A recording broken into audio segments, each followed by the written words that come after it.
Halo geng, selamat siang, good people. Saya mau klarifikasi dulu tentang video yang saya buat sebelumnya tentang data mining. Ini adalah data mining proses, disingkatnya adalah CRISP DM metodologi. Nah, CRISP ini adalah Cross Industry Standard Process. Saya bilangnya tadi prosedur. Nah, saya mau klarifikasi hal itu.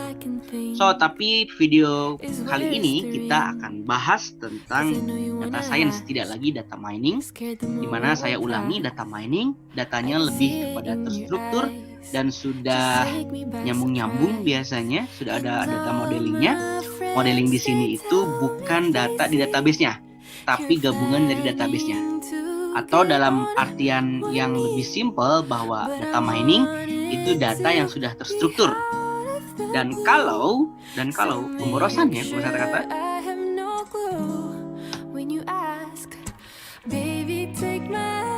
mana ini gambarnya? Ini untuk data science itu berbeda karena datanya itu masih mentah. Maka kita butuh data cleansing. Saya akan bercerita sedikit tentang data science step yang itu sebenarnya hampir sama dengan data mining, tapi beda metodologinya dan beda akar daripada memulainya. Ini sama kayak mungkin kayak sama umbi-umbian gitu ya, tapi beda fungsinya. Sama mungkin seperti ubi jalar dengan ubi pohon gitu ya, tapi ya sama-sama ubi sebenarnya walaupun ya dikit lebih. Oke, yang pertama adalah kita harus data preparation. Artinya kita mempersiapkan datanya. Persiapan mana datanya, terus juga kenapa data ini dipilih, dan goals-nya itu kita sudah punya goals-nya, dan kenapa mesti data ini, dan apakah nyambung nggak dengan goals ini. Nah, data preparation ini biasanya 80% waktu kita, karena akan sedikit gitu ya berlogika sederhana di mana apakah itu nyambung nggak dengan goals-nya. Yang kedua adalah data cleansing. Nah, data cleansing ini kan banyak ya metodologinya, kita tidak bahas di sini, tapi data cleansing ini memang sangat luar biasa penting ya.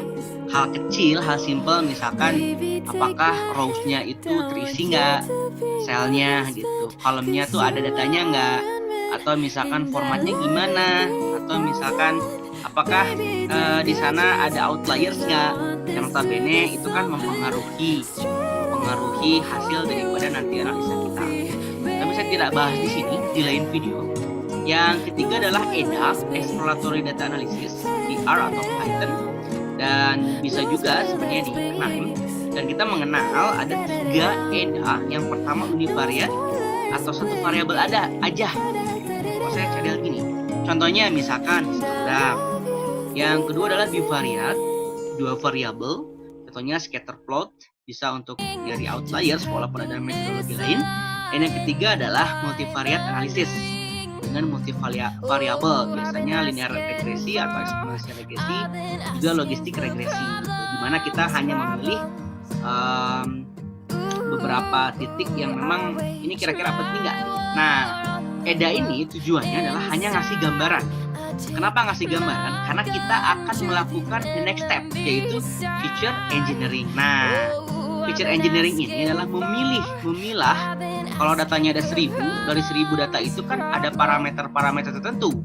Nah, feature engineering ini adalah memilih data mana sih yang kira-kira akan kita pakai untuk metodologi kita. Dan data science ini kebanyakan itu lebih kepada machine learning. Walaupun sebenarnya lebih bagus lagi kalau data mining pakai data yang sudah bersih gitu. Nah, data mining sendiri kan secara terminologi sudah datanya bersih gitu. Ini memang agak sedikit bias data ini, data science, data mining. Cuman sekali lagi saya tekankan, data mining sudah bersih, data science belum bersih. Kita harus melakukan feature engineering. Yang kelima, modeling, jelas ya, kita harus memakai modelingnya kayak gimana dan sebagainya. Yang keenam, evaluasi. Jelas dari 1 sampai 5 kita harus evaluasi karena ini menyangkut tentang waktu, tentang resource, tentang budget juga gitu. Maka disebutnya agile, atau dalam bahasa sederhananya itu adalah bentuk iterasi yang terus-menerus. Dan yang terakhir itu deployment. Kalau memang kita sudah merasa kayaknya cukup deh gitu, error marginnya sudah cukup, terus tujuannya juga hampir mendekati gitu, maka kita akan deploy. Nah, hal tersebut dipakai metodologinya harus banyak melakukan hipotesis, karena data itu tidak menunjukkan kepastian atau kenyataan, tapi sebenarnya hipotesis kita didukung oleh data. So, itu aja teman-teman yang saya mau sampaikan. Selamat siang dan bahagia selalu ya, karena kita harus bahagia. Buat apa kita tidak bahagia? Dunia ini terlalu indah gitu. Oke teman-teman, salam lelaki biasa dan sampai jumpa di video yang lainnya.